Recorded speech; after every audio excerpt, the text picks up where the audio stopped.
If you ever needed a better indication that we British are fairly apathetic when it comes to our finances, look no further than child trust funds. The phrase trust funds, trust fund babies, it tends to conjure up images of entitled Manhattanites swanning around in their affluent bubble.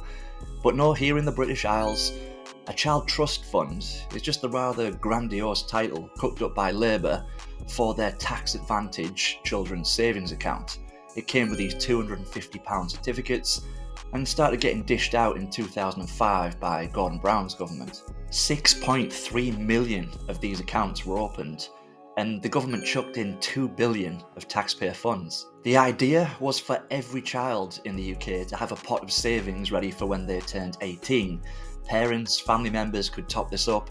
In fact, the government even topped this up for some lucky 7-year-olds.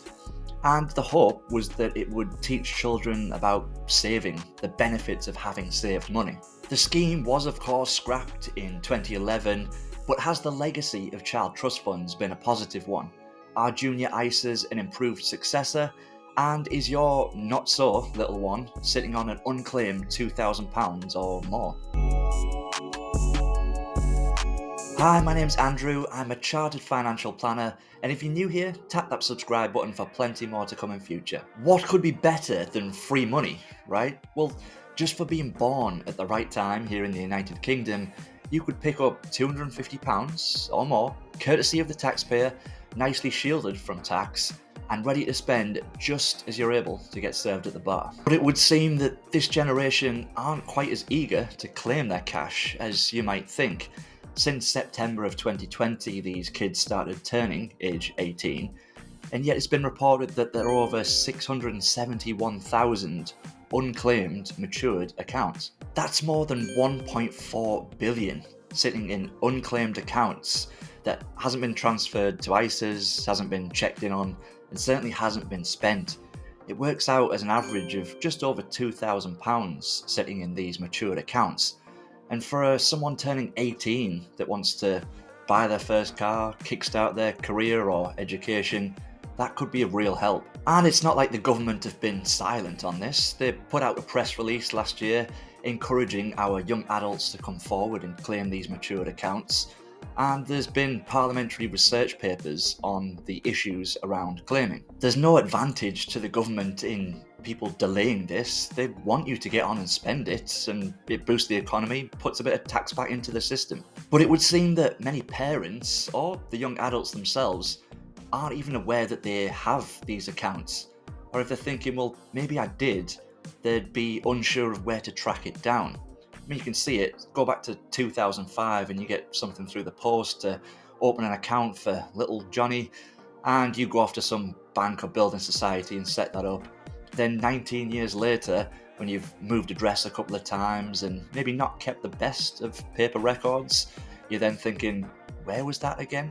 It's probably in that kitchen drawer buried under takeaway menus from somewhere that closed down 10 years ago. And to make it even more interesting, HMRC actually set up many of these child trust fund accounts without the family's awareness. So if you think you or your child might be eligible or have had one of these accounts, how can you check? Well, short of rifling through the kitchen drawer and looking for that paperwork, getting in touch with the provider, the government have actually launched a tool where you can input your details, link in the description, and it will show you the provider of the child trust fund, and then you can get in contact with them to check on that.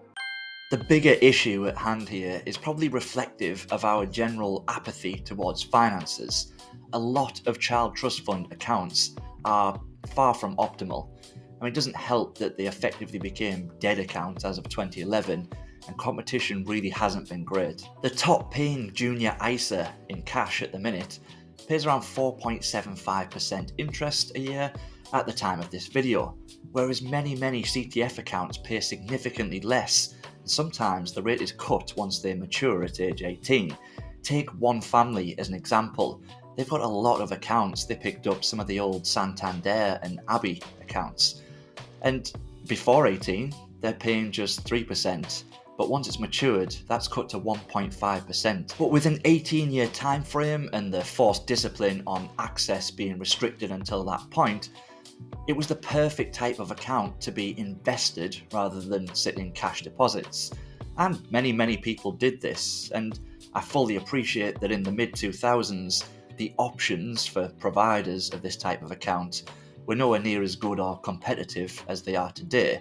I mean, due to the stakeholder rules that allow providers to charge up to 1.5% a year as a product cost, what did they do? Well, they went and charged 1.5% a year, and many of those accounts still pay that cost today, whereas your competitive junior ISAs can be invested at a much lower cost.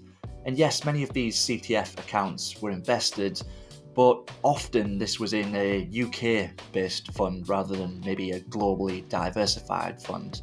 And don't get me wrong, it's still better than it being in cash, but if we'd have checked in on the fund over the years, perhaps moved it over to a junior ISA, what I'm saying is that the results could be much better. Today's junior ISA market has really opened up that competition. You can now find platforms where the provider doesn't charge any fee for you having a junior ISA there. I mean, of course, they would hope that you as a parent invest some money on the platform as well, but it's great for competition. It means if you use low-cost index funds, then now the product cost associated with investing for a child could be next to nothing. So if you do have an unmatured a CTF account where you've got a bit of a time frame still, you're not going to draw the money in the next 2, maybe 3 to even 5 years, say, have a look at the junior ISA market and get that account transferred to somewhere that's likely to be much more competitive. If you've turned age 18 with one of these accounts, or your child has, I'm sure there's probably something that's crying out for you to spend that money on.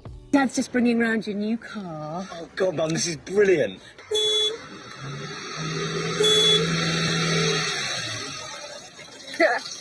But if not, then you can transfer this to a ISA, a cash or stocks and shares ISA in your name.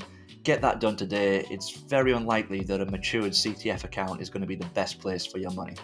In the big picture, I think the merits of airdropping money into newborns' accounts is limited, to say the least.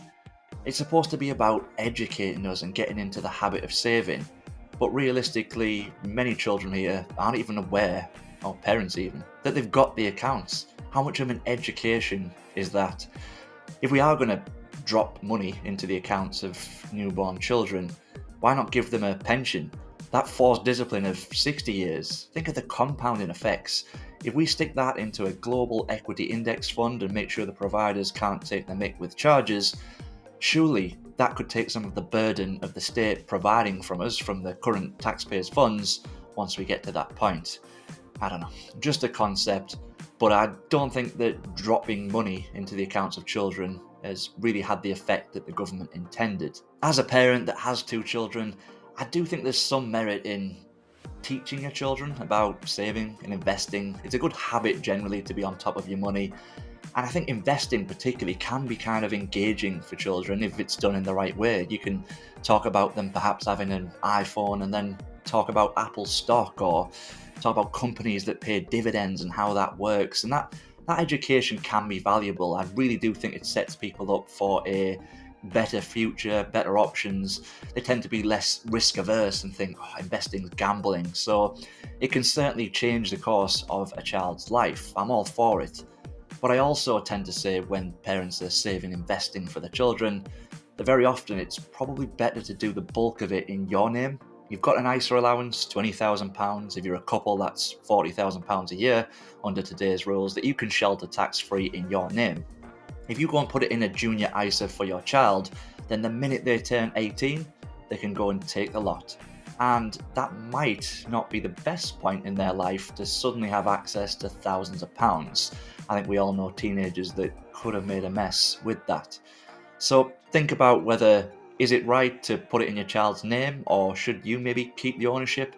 And if you are going to do that and you want to kind of mentally account that that's for our child, you can open multiple ISAs today or multiple accounts. So just treat that one as the one that you're going to give in future, and you can decide when you give them money for the wedding or the car or whatever it might be, but support them in the right way rather than just letting them loose on an account with thousands in. Thank you for watching. I hope this video has prompted 1 or 2 people out there to go and find a CTF account that maybe they didn't even know they had. Let me know in the comments if that's you, or if you've got any experience, any stories that relate to CTF. I'd love to hear about that, and I hope to see you for a future video.